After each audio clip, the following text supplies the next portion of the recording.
We're back. I'm Max. I'm Ross. Clunker connoisseurs. Connoisseurs of clunk. Crappy car enthusiasts. You know, the huge. We just picked up this absolutely prime little Chevrolet Tahoe.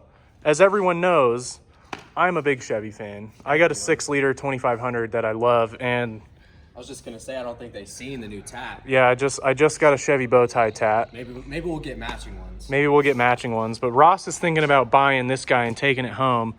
When it showed up on the transport truck yesterday, it had the pretty gnarly 5.3 lifter tick. It sounds like there's one lifter that's completely collapsed. And so we'll start it and see if we can get it to do it.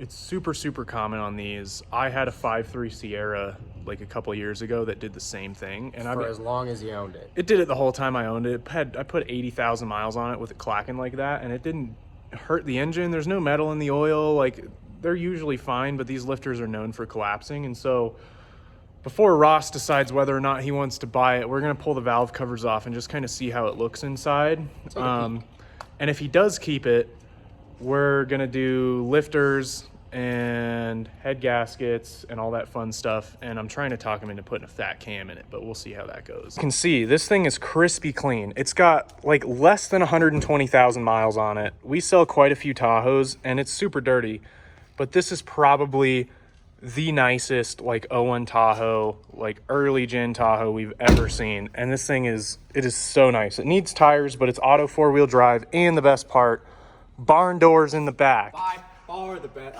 That's the whole reason I want it. I want some barn doors. I know, the barn doors are sick. All right, so give her some souse. Let's see if it's gonna clack for us right now. It kind of comes and goes. Nope, runs like it's hot. Not since last night. I drove it in this morning. It was clacking real bad last night. But it's super common on the 5.3s.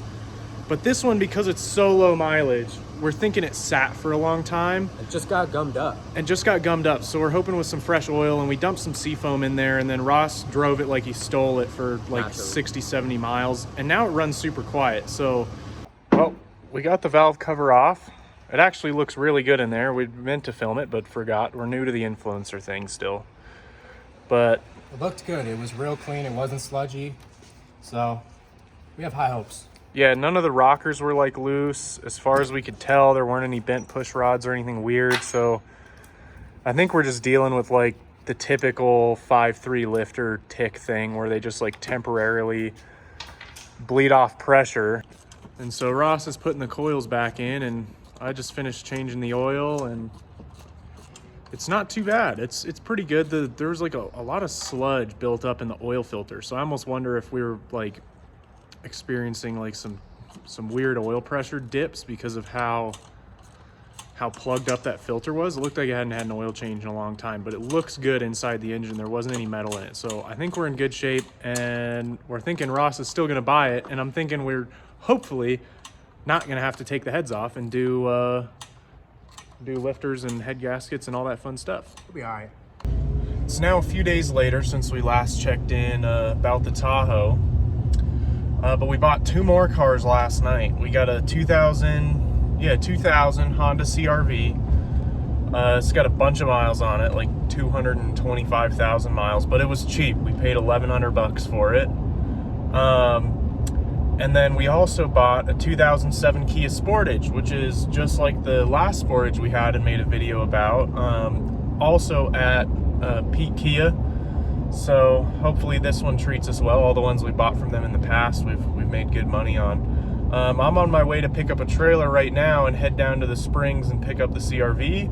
And then Ross is riding down to the Springs with his girlfriend right now to pick up our Kia. So we'll both kind of check in and let you know how they are once we get there, but they were both pretty cheap. So, all right, we got the keys, and here she is. Looks to be in all right shape. It's a little ugly, but we knew that. A little banged up, definitely had a hard life, but we'll pass it on to somebody else and it'll have another hard life. Let's see if it starts. All right, moment of truth. It's got oil in it, barely. It's right on the bottom of the dipstick, and it smells horrible, so I'm really glad I don't have to drive this one. Oh no, it's dead.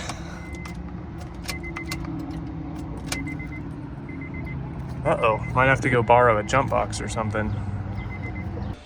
All right, this is a little solo adventure this morning. Max is down south, Colorado Springs at Toyota of Colorado Springs, picking up a CRV. He called me with some tragic news, telling me that it didn't start. Sounds like he got it. He's loading it up on a trailer right now. I am at Pete Kia, our favorite place in the world, picking up an 07 Sportage. It's not bad. It looks pretty nice. There is this giant, mostly paint transfer. A lot of that'll come out. But a big old dent in the side, a little bit of rust from it, but honestly, it's not that bad. Tire's in great shape. So now, hoping we have better luck than Max, it's time to play our favorite game. Let's see if it starts. Inside's only a little bit trashed. Just some dog hair and stuff we'll have to get out, but nothing too serious. Let's see how it sounds.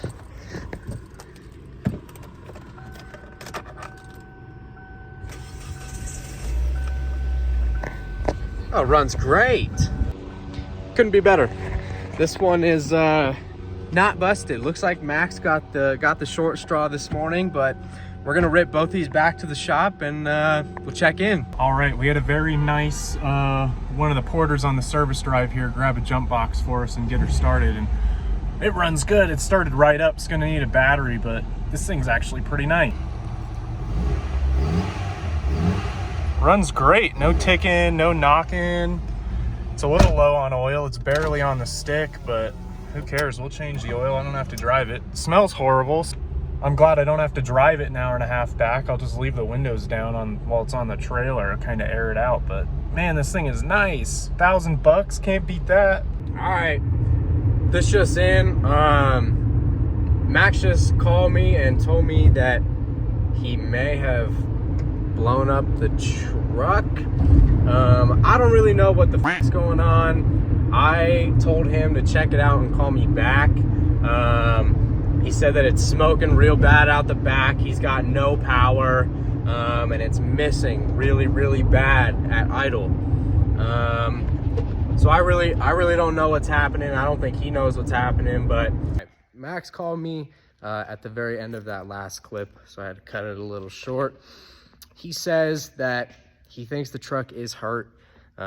He's not too sure what happened, thinking maybe burn a couple valves. We don't know. We're gonna have to dive into it later today. On top of all this, you guys haven't even seen this thing. This was a quick little flip for us. Fix the AC and about to go get it emissions tested. This thing will be gone by today. Well, the face of absolute disappointment. coming back, pulling a hill. We made it back, by the way. Brought the CRV back. In the shop? In the shop.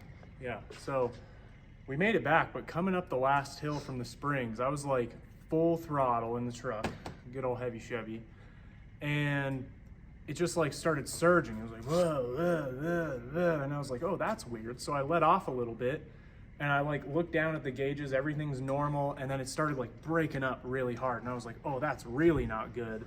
And I look in my rear view mirror, and it let out like a big puff of smoke. And I called Ross. I was like, I was so sad. I was like, we just blew up my truck. It's done.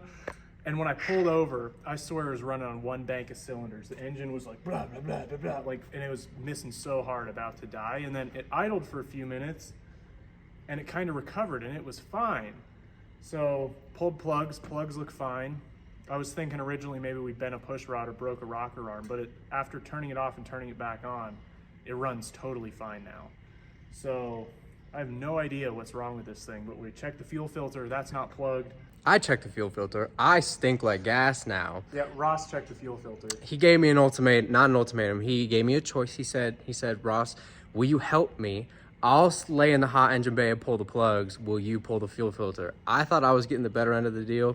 Forgot the truck was just running. I got doused. So I stink. Now we're checking fuel pressure to see if maybe it's a fuel pump thing and it just got hot and couldn't keep up with the flow with the trailer pulling it up a hill, but everything else looks fine. So I'm not super confident it's a fuel pressure issue either. who knows? We're gonna try and figure out what's wrong with this thing. So in a last ditch effort to figure out if this thing is actually getting proper fuel pressure, we're gonna go for a little cruise. I saw somebody do this on the internet once, and it's actually genius, but I have a theory because it only does weird stuff above 4,000 RPM. Maybe the fuel pump's not supplying enough fuel, enough go after 4 grand. So we're gonna go out for a little drive and give her a rip with a fuel pressure gauge taped in the middle of the windshield and see what happens. There's the inside view.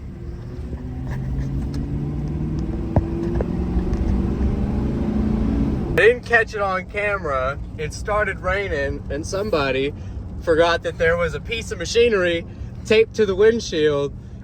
Started spraying fuel all over the place. I hit the wipers and it hit the relief valve on the fuel pressure gauge, and it just like spewing fuel everywhere. And I was like, oh crap. And so Ross was about to reach out the window and like pull the wiper off of it, and then eventually the wiper just broke the tape, so we're good now. But now I gotta go wash my truck because I splashed fuel everywhere. My seatbelt off and everything. I was ready to jump out the truck and be a hero today. That was a little bit scary. Well, it's Saturday, so that means another solo day at the shop. Currently detailing this thing. The guys across the street are making a whole bunch of noise. This thing's done. I'm gonna be recharging the AC later today. But other than that, put a battery in it, change the oil. It's getting a detail soon. This thing is pretty gross. Definitely had a bunch of kids in here, little crackers on the floor, you know. But I'm knocking out the sportage as we speak. A lot of dog hair, so that's always a problem. But to be honest, the carpet they put in these things is pretty good. It comes out all right. And the vacuum's picking up almost all of it, so it shouldn't be too difficult. This thing shouldn't take more than an hour or so to get done. We do have an appointment on the freestyle. We had one at about 10:30 that never showed up, and now it's around 11:30. And so our next guy's about 10 minutes late already. So we'll see if he shows up, and we're trying to get that thing gone today. Look who showed up. I'm here, I've arrived, do not fear, Max is here. No longer his day off. So Max, 3 o'clock, so most of the day off. So Max showed up. He's gonna take care of this. He's gonna try and buff some of this out. It's mostly paint transfer, like I said before. There's still gonna be a big dent and that little bit of rust that happened because it wasn't taken care of right away. But I'm gonna do it. I'm gonna work some magic with the polisher, because this is all paint transfer. I mean, they rubbed up against something white, probably somebody's work truck, and then took off afterwards. But we're gonna fix this, and then she's gonna be all pretty. We'll show you an after and see what it looks like, see what we can do on this nastiness. just like I said, this thing's sold. It's gone. It's going to its new home on Monday morning, but it is sold. So we're gonna do a little before and after on the Kia. What do we make on that thing? Almost $1,300. Nice.